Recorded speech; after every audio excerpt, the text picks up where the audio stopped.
What? You gotta hit the freeze, unfreeze. Hey, Harry, you throw me one of those pencils. Oh, hit the escape button. Nobody saved me, nobody. I come from a land down under. Everyone, let's Sign take the list. See who else's name it is on there? Mr. Mac. people on the muscles. I accidentally knocked over the desk when I was cleaning up after school. I was like, okay, here we go. The 3 different pictures on your paper, you need to tell me how that describes a certain protest that Gandhi did. Ready to start the video. What's me? Chloe, this yard was supposed to be raked 2 hours ago. A peaceful protest? What exactly are you protesting? I am not oppressing you. Dear Tim and Moby, who was Mahatma Gandhi and why was he important? Thanks, D. Donahue. Mohandas Karamchand Gandhi, better known as Mahatma Gandhi, was a political and spiritual leader of India during the first half of the 20th century. Moby's little act of defiance here is a tribute to one of Gandhi's most famous teachings, Satyagraha, the use of non-violent protest to fight oppression. No, he didn't protest yard work. He was more concerned with things like racial discrimination, unfair taxation, and colonial rule. Gandhi was born in the city of Porbandar in 1869. His parents were devoted followers of Hinduism who taught their son many of the Hindu values that later became his trademarks. These included vegetarianism, non-violence toward other living beings, fasting for spiritual purification, and tolerance for people with different backgrounds and beliefs. At age 18, Gandhi went to school in London to become a barrister. That's sort of like a lawyer. But he had trouble finding work when he went back to India, so in 1893, he accepted a job in Natal, South Africa. This is where Gandhi got his first real taste of racism. South Africa had a huge Indian population that was treated poorly by the white ruling class. Gandhi spent the next 21 years leading the Indian community in peaceful protests against the government's attacks on their civil rights. These tactics landed thousands of Indians, including Gandhi himself, in jail. But they also won widespread support, and they eventually led to limited rights for Indians in South Africa. When Gandhi returned to India in 1915, he quickly became the face of the Indian independence movement, a prolonged struggle for freedom from the British Empire.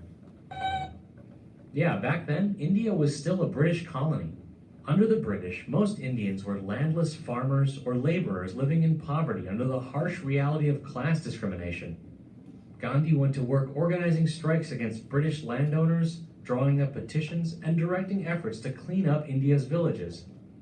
When the police threw Gandhi in jail, thousands of his supporters rallied outside the prison and demanded his freedom. Yeah, it worked. Gandhi was released, and the British signed an agreement to repeal some taxes they'd imposed in the middle of a food shortage. The British also promised more rights and wages for Indian workers. This victory made Gandhi even more popular. People started calling him Bapu, which means father, and Mahatma, which means great soul. But India remained under British control, and the oppression continued. Gandhi eventually decided that India's complete independence from foreign rule was the only solution. Rejecting Western clothing, he began dressing in a dhoti, simple cloth wraps worn by the poorest Indians. In 1921, he was given leadership of the Indian National Congress, and over the next 27 years, he led various campaigns against British rule. One of these was the policy of boycotting foreign-made goods. Another was the famous Salt March of 1930 to protest a British tax on salt. Gandhi led thousands of Indians on a 23-day, 400-kilometer walk to the coast, where they made their own salt from seawater. Then there was his 21-day fast in 1933 to protest the unfair treatment of untouchables, a class of Indians segregated from the rest of society because they were considered spiritually impure. That's right, no food for 3 weeks, at the age of 63. Finally, in 1942, Gandhi launched the Quit India movement, in which Indians refused to support the British effort in World War II. This was the biggest act of defiance so far, and the British responded with mass arrests. Gandhi himself was locked up for 2 years. But they gave in toward the end of the war, and on August 15th, 1947, India finally became an independent nation. Despite Gandhi's efforts, though, that independence came at a great cost. To calm tensions between two religious groups, the Muslims and Hindus, the Indian National Congress divided the country. A large section broke off to become the Islamic State of Pakistan. Less than 6 months later, Gandhi was assassinated by a Hindu extremist who was unhappy with the settlement terms India had negotiated with Pakistan. But Gandhi's legacy lives on, and not just in India, where he's officially remembered as the father of the nation. His principles of nonviolence went on to inspire other civil rights leaders, like Martin Luther King Jr., who fought for equality for African Americans in the 1950s and 60s, and Nelson Mandela, who successfully led a similar struggle in South Africa. You know, if you're trying to be like Gandhi, you should probably fast too.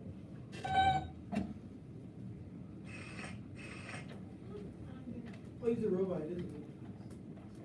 All right, so take about 30 seconds and look over those pictures. If you haven't written anything down, try to think back to what those pictures would represent.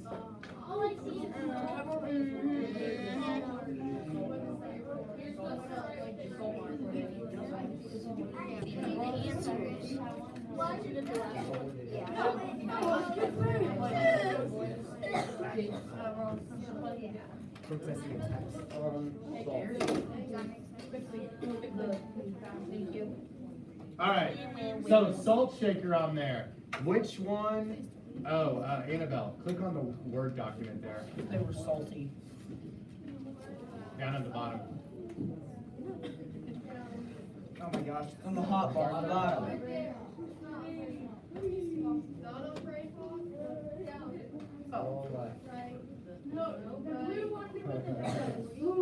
Alright, there we go.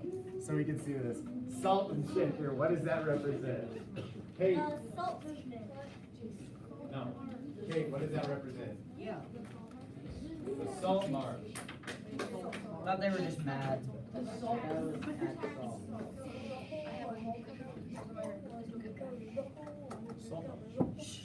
So in 1930, Gandhi was protesting the fact that the British were taxing Indians of salt.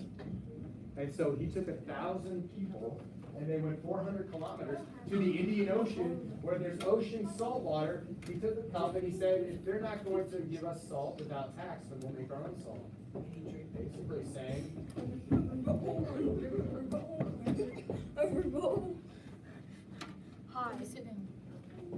Basically saying, that we don't need the British, we'll make our own salt. Now, is that going to solve the country's problems? No. No, but the gesture was still very symbolic and the point was made. All right, what about the cup and the plate? Yes, 21 days, that's right. 3 weeks of fasting, going without food. What do you do? Part of fasting was part of his Hindu culture. Oh my gosh. Now, why was he fasting? What was he trying to protest against? Like eat it, so.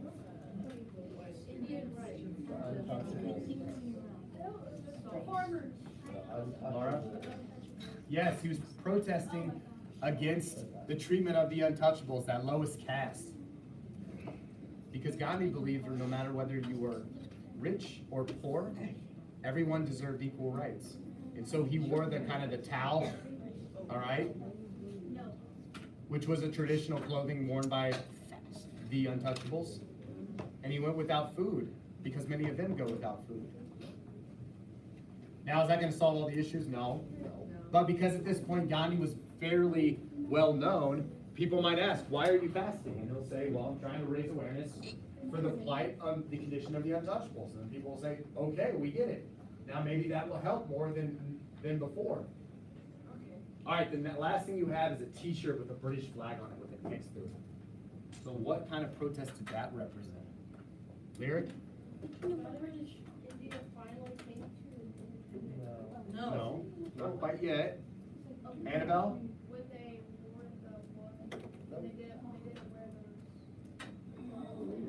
Okay, you're kind of there, a little bit. Malia? When the British stepped down and took the Indian side. No. Zane? Never happened, but. No. No, it was violent. Are you calling me? Reese? Oh, it was whenever they didn't support the British in the World War. Okay, yeah. Quit India. You said Civil War. Oh, my bad. Wait, so what was it? Civil War? No. It was when the Indians would not support Great Britain in World War II. And also the fact that there's an X through a shirt also represents that protest of a boycott. We're not buying any goods. No more hood. Oh, I'm sorry. Blame Zane. No more Crips. Come on, man, we need some more blood. And then some blood. Some blood. You never wearing your red shirt. So I'm wearing all red. If you're wearing blue, then you're definitely. All right. So now Jason's a. we see that Gandhi has done these three things. Now, all three of them, as we unscramble the letters at the bottom, represent what kind of protest? Somebody other than Laura, who's been spectacular today. Avery. Non-violent. Non-violent. Thank you. They are all non-violent protests. Because, as a Hindu, he believed in non-violence towards all living creatures. He knew that there was a way that you could accomplish a goal without resorting to violence. Now, of course, this succeeded because India got its independence in 1947. So he was able to achieve his goal without resorting to violence. So what he did was he actually inspired another person, Martin Luther King Jr., to do something similar acts of protest, similar strategies to achieve a goal of desegregating America and uniting in equal rights for all with African Americans and whites. So let's look at the PowerPoint. Similar acts of kindness. Similar.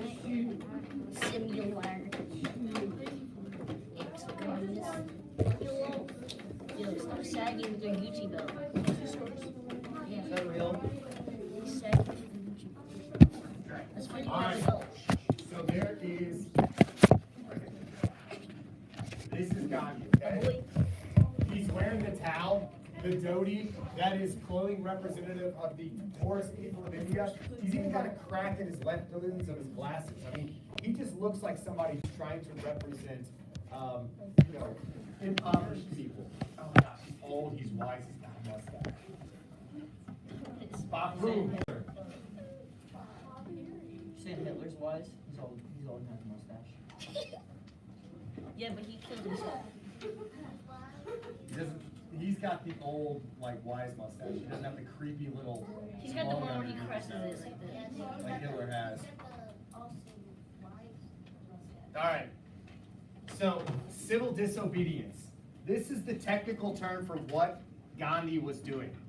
Civil disobedience is the active, open refusal to obey certain laws, demands, or commands of a government or an occupying international power. So in this case, Great Britain was occupying India. And what he was doing was he was intentionally breaking laws that he knew were unfair to serve a point. But he wasn't using violence to do it. Now, the first time this was used was in 1848 by Henry David Thoreau. And I know that was a long time ago, 200 years, but it's important. See, Henry David Thoreau was protesting against the American government because this was an American author who did not like the fact that we were at war with Mexico. Because he knew the reason we're going to war with Mexico was to take over what then, when we won that war with Mexico, would become the states of California, New Mexico, and Arizona. because those states he knew would then be brought into our country as slave states. And Henry David Thoreau was an abolitionist who did not like slavery. So he said, you know, one way I can protest is I am not gonna pay my taxes. Oh, yeah, no. Because we know the taxes go where? To the government, which is going to fund a war against Mexico for slavery. So he says, I'm not gonna pay my taxes. Now, is that illegal? Of course it is. And so they arrested him. And so for the first time, what we're gonna see is sometimes you have to sacrifice in order to achieve a means. Henry David Thoreau was arrested. Gandhi, throughout his entire life, was arrested 19 times. But Gandhi was using civil disobedience against the British. He did so without violence, so his message of equality would be received. This was often met with frequent arrests. Now, Martin Luther King Jr., he knew that Gandhi achieved his goal through this. So he was going to put it in place against the racist laws of the United States in the 1950s and 60s. Let's talk about this for a little bit. 1950s and 60s in the American South was a whole different place. You guys know what a morgue is? Where they take dead people. What? Sorry. What'd you say? Wait. That's where they take dead. Yes, so when a person dies, they put them in a morgue before the burial. This is where they can have an autopsy done, this is where they can be prepared for a burial. Now, in Mississippi in the 1950s, because they were so highly involved with segregation, they actually segregated their morgue. Meaning they separated white dead bodies from black dead bodies. For what reason? I don't know. They're all dead bodies. You know what I'm Seems like saying? one dead body's gonna pass as much disease as another dead body, regardless of color, right? But they did this. Lunch counters. Lunch counters is where you like, now that it's hard to find, but you go to a diner, sometimes you can sit at the lunch counter. Another word for it is a bar. But you would go there and it would say whites only, okay? So blacks couldn't sit there. Now blacks sometimes could sit off in a faraway booth, or sometimes they weren't allowed in the restaurant at all. But what whites are trying to do is exert their dominance over blacks. So King said, this isn't fair. This goes against us as Americans. So he used these different things, including having people go and sit at the lunch counter knowing that they would be arrested, but not doing anything violent, just sitting there.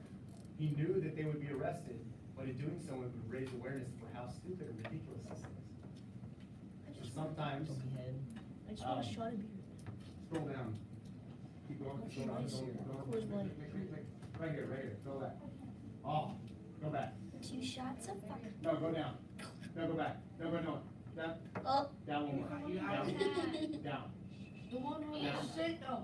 There you go. Right.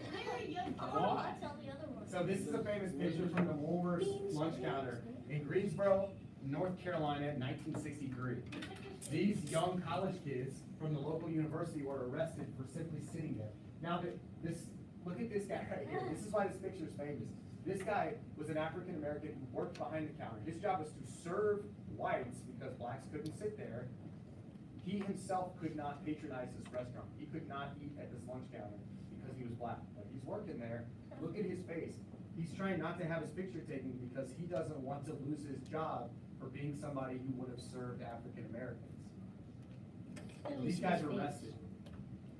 But other protesters like them, some whites who protested with the sit-ins as well. Click on the next slide. Is that a white woman in the back? Yeah, she's kind of disgusted, so she's off to the side. Ew. I mean, if it was a black woman, we'd probably see her in the Annabelle. back. There you go. So this is the kind of thing, the ridicule that they would have been put through. It's all about sacrifice. They're pouring their malts, or their hot coffee, or their ketchup, their mustard, putting cigarettes out on the back of them. Ew. This is the stuff they endured simply for trying to right a wrong. Ew. So King, knowing that this would happen, took part in these. King, in his very young life, he died at the age of 43, I believe, was arrested 30 times. What? 30 times. Do you know King, when he was starting to become the leader of the NAACP in 1955, he asked one of his disciples, one of the people that worked for him, he said, you know what I need you to do? I want you to get arrested. And how you're gonna get arrested is you're gonna refuse to give your bus seat up to a white man. And that person was Rosa Parks.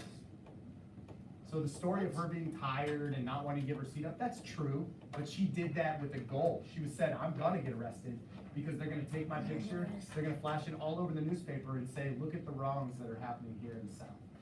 And so what did the African Americans do? And the whites in the NAACP, they started a bus boycott.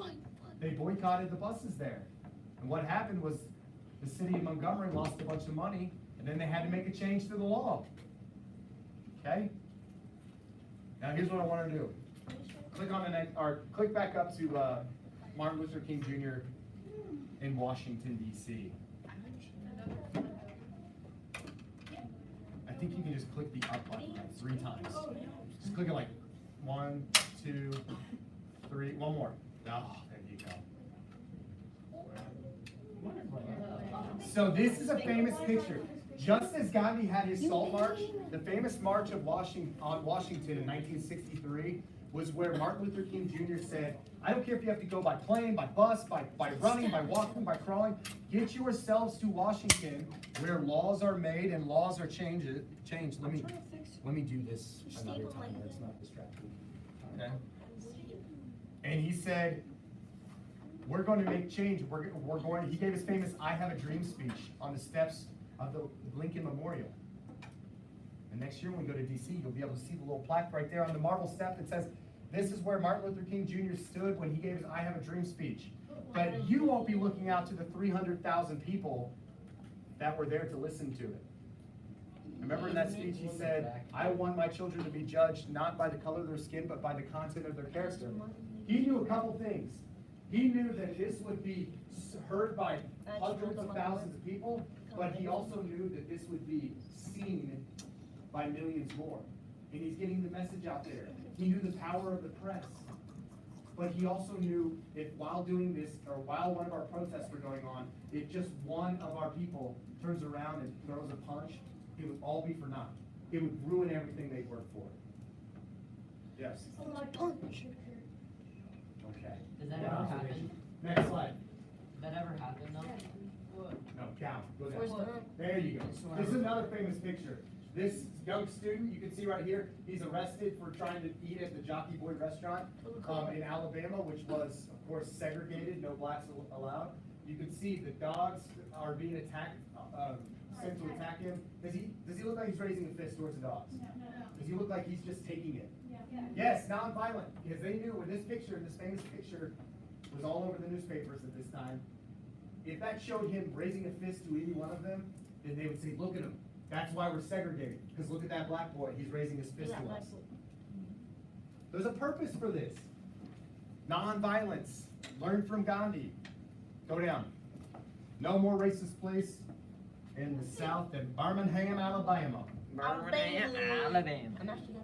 where Police Commissioner Bull Connor said, if they're gonna do a sit-in, then we're gonna move them by force. And he sent the Birmingham Fire Department with their fire hoses. Next slide. To forcibly remove them. And if you look at that and you're like, oh, I love on a hot day, I love running through the sprinkler, it feels so good. A fire hose with the amount of water pressure it includes would tear the skin off of one's body. Ow. So it's not fun. But you don't ever see one of them getting up, do you? Now it's not to say that people didn't want to, because people did. There was a whole movement about people who should use whatever force is necessary to get what they want.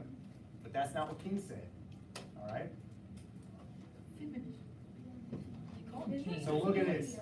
On April, there's a point to this. On April 3rd, 1968, Martin Luther King Jr. travels to Memphis, Tennessee to give a speech in support of African American sanitation workers who are not being paid the same amount of money as whites. He gives this famous speech called the Mountaintop Speech in a church on April 3rd. And he says, we are going to make it to the mountaintop. I've seen the mountaintop. I know we can do it. That mountaintop is symbolic. That means equality for all. He says, we will get there, but I might not make it there with you. And when he's prophesizing, I don't know if he knew this, he couldn't have done this. That next night on April 4th, 1968, the Lorraine Motel, he's on the second floor balcony.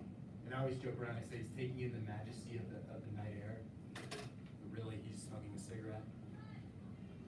And he gets shot and killed instantly by a high-powered rifle from across the street. If I don't smoke kids. So click on the next slide. Okay, so instantly, everyone's pointing across, they know where it's at, so he's there to give a speech that night. They're trying to get him. So Martin Luther King Jr., like Gandhi, is assassinated. But like Gandhi is revered. And I showed this next picture, it's super freaky. But because, so this is the view that the assassin would have had from where King was, I showed that. But this guy, this is the janitor at the hotel who was tasked with cleaning up the mess. Because King was beloved, he got up the jar and he started scooping up some of it as a keepsake, some of the blood from Martin Luther King Jr. That is nasty. You can see dead bodies in the slide. Okay, thanks, Malia. Another great observation. Okay, what I want you guys to do right now, in our last amount of time, we got about 5 minutes, let's compare and contrast King with Gandhi and what they were trying to do and what they achieved. Click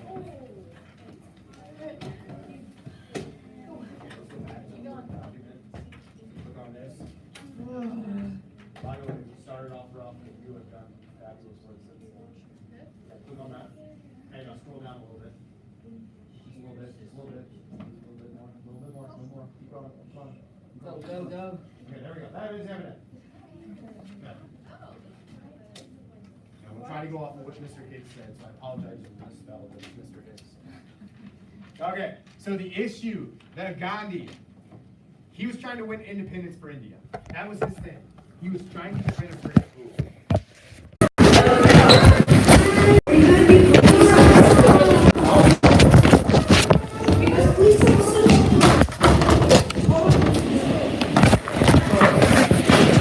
Guys,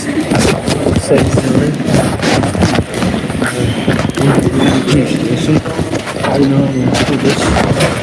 We can go off to the social studies class.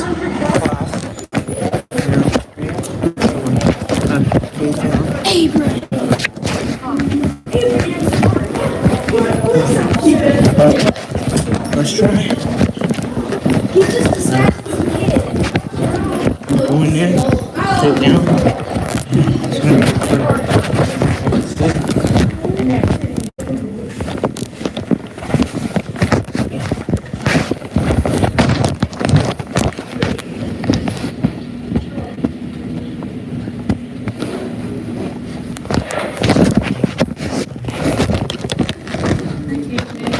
Hey.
I'm live streaming all day long.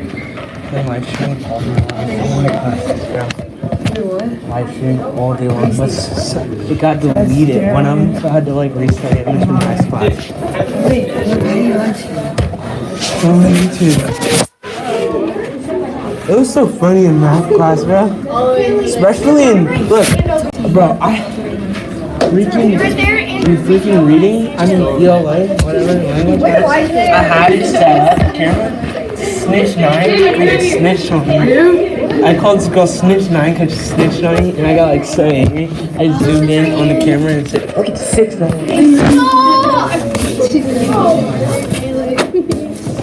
I'll let you choose. Dude, that's fire though. Either that one or this one. You like that one? I think you'll like that one. You're fire. A bunch of books. So like, I miss you over there. I miss you over there.